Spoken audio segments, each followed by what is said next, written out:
നമസ്കാരം. തട്ടിക്കൂട്ട് കുക്കറിയിലേക്ക് സ്വാഗതം.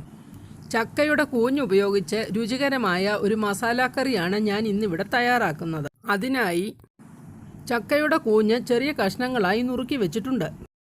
2 വലിയ സവാള അരിഞ്ഞെടുത്തിട്ടുണ്ട്. 2 ടീസ്പൂൺ കുക്കിംഗ് ഓയിൽ, 3 പച്ചമുളക് പിളർന്നത്, 1 ടീസ്പൂൺ ഉപ്പ്, 2 വറ്റൽമുളക്, 2 തണ്ട് കറിവേപ്പില, 1/2 ടീസ്പൂൺ കടുക് എന്നിവ എടുത്തിട്ടുണ്ട്. 2 ടീസ്പൂൺ ഗരം മസാല, 1/4 ടീസ്പൂൺ മഞ്ഞൾപ്പൊടി, 1 ടീസ്പൂൺ മുളക് പൊടി, 1 ടീസ്പൂൺ ഇഞ്ചി വെളുത്തുള്ളി പേസ്റ്റ് എന്നിവ എടുത്തിട്ടുണ്ട്. ഒരു പാൻ എടുത്ത് ചൂടാക്കാം. അതിലേക്ക് സവാള ഇട്ട് കൊടുത്ത് നന്നായിട്ട് വഴറ്റാം.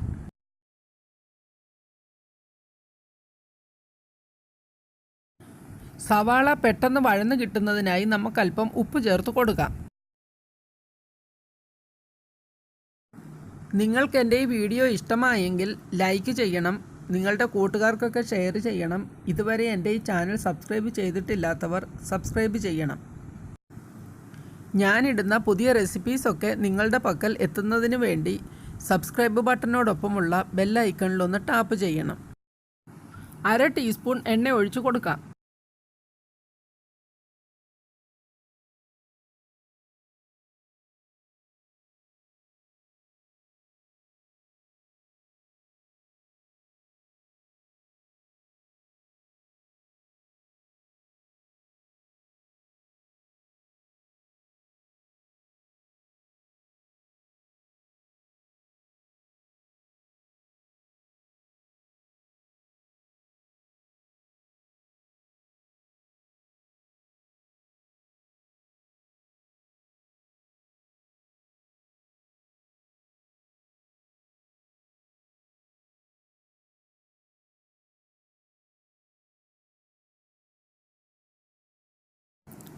ഉള്ളി വഴറ്റി ഒരു ബ്രൗൺ നിറം വരുമ്പോൾ അതിലേക്ക് ഇഞ്ചി വെളുത്തുള്ളി പേസ്റ്റ് നമുക്ക് ചേർത്ത് കൊടുക്കാം.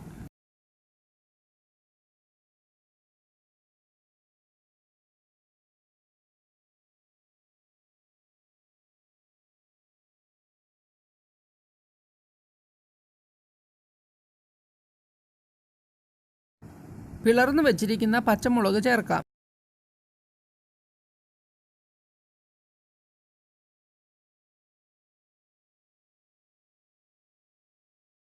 നുറുക്കി വെച്ചിരിക്കുന്ന ചക്കക്കൂഞ്ഞ് ഇട്ടുകൊടുക്കാം. ചക്കക്കൂഞ്ഞിന് ഓരോ സ്ഥലങ്ങളിൽ ഓരോ പേരാണ് പറയുന്നത്. ചില സ്ഥലങ്ങളിൽ ഇതിന് കൂഞ്ഞിൽ എന്ന് പറയും, ചിലയിടത്ത് ഇതിന് ചക്കക്കൂനി എന്ന് പറയും.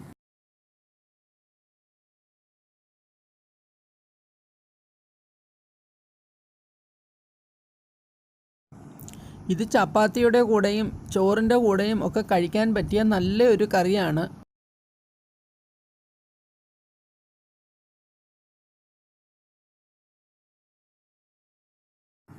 അര ടീസ്പൂൺ എണ്ണ കൂടി ഒഴിച്ചു കൊടുക്കാം. കൂഞ്ഞ് അധികം ആരും എടുക്കാറില്ല, എല്ലാവരും ചക്കയുടെ ചുള മാത്രമേ എടുക്കാറുള്ളൂ. ഇനി ആരും കൂഞ്ഞ് കളയരുത്, അതെടുത്ത് ഇതേപോലെ കറി വെച്ച് ഉപയോഗിക്കണം.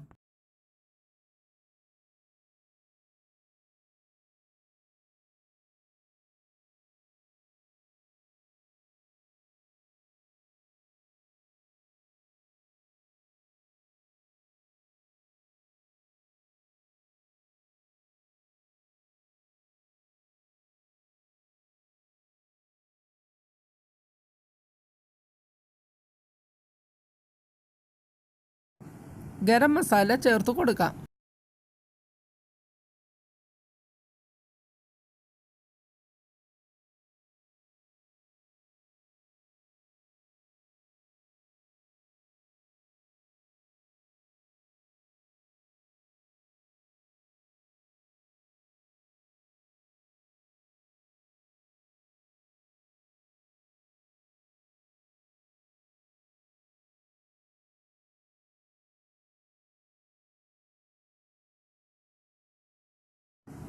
ബാക്കിയുള്ള ഉപ്പ് ചേർത്ത് കൊടുക്കാം.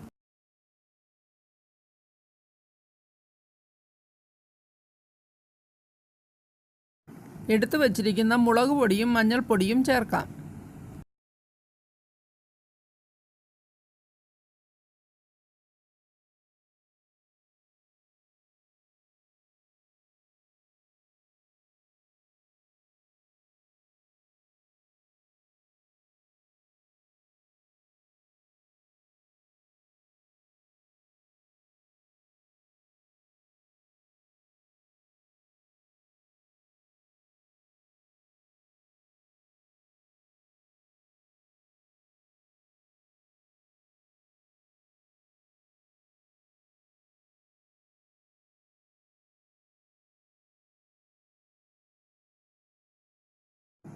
നന്നായിട്ട് ഇളക്കണം. മസാല മൂത്ത മണം വരുന്നത് വരെ ഇളക്കാം.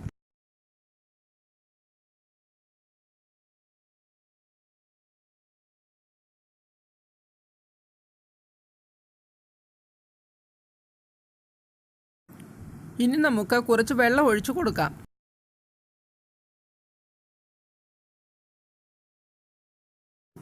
കഷ്ണങ്ങളെല്ലാം മുങ്ങിക്കിടക്കുന്ന അളവിൽ വേണം വെള്ളം ചേർക്കുവാൻ. കുറച്ച് വെള്ളം കൂടി ചേർത്ത് കൊടുക്കാം.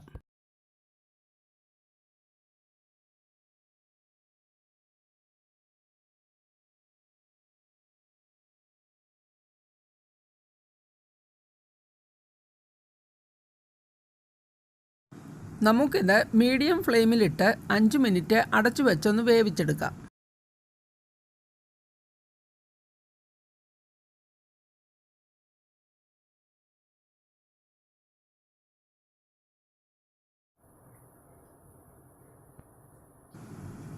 ഇടയ്ക്കൊന്ന് തുറന്ന് വെള്ളം വറ്റിയോന്ന് നോക്കണം. ഇവിടെ വെള്ളം നന്നായിട്ട് വറ്റിയിട്ടുണ്ട്. അതുകൊണ്ട് കുറച്ച് വെള്ളം കൂടി ഒഴിച്ചു കൊടുക്കാം.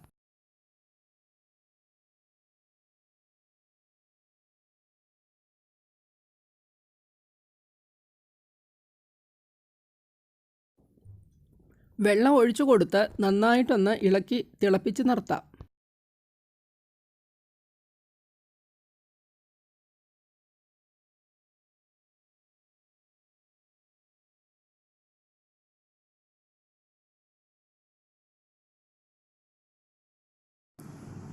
ഇപ്പോൾ നമ്മുടെ കറി പാകമായിട്ടുണ്ട്.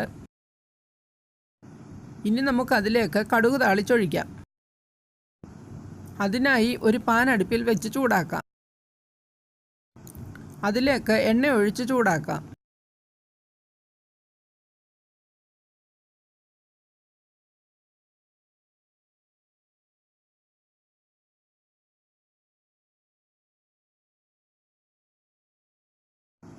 കടുക് ഇട്ട് കൊടുക്കാം.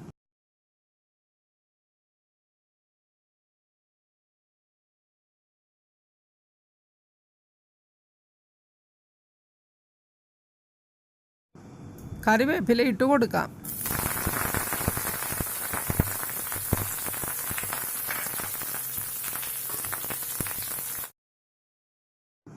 വറ്റൽമുളക് ചേർത്ത് കൊടുക്കാം.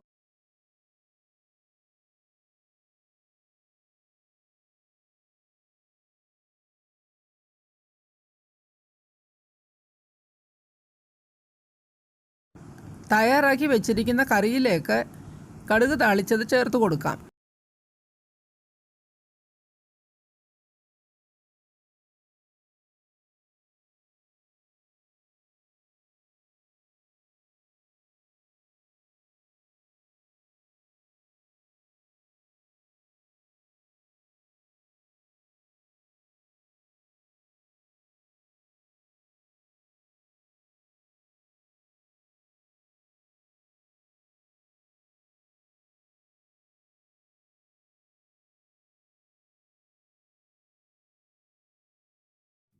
നമ്മുടെ രുചികരമായ ചക്കക്കുഞ്ഞ് മസാല കറി റെഡി ആയിട്ടുണ്ട്. ഇതിനെ നമുക്കൊരു സെർവിങ് ബൗളിലേക്ക് മാറ്റാം.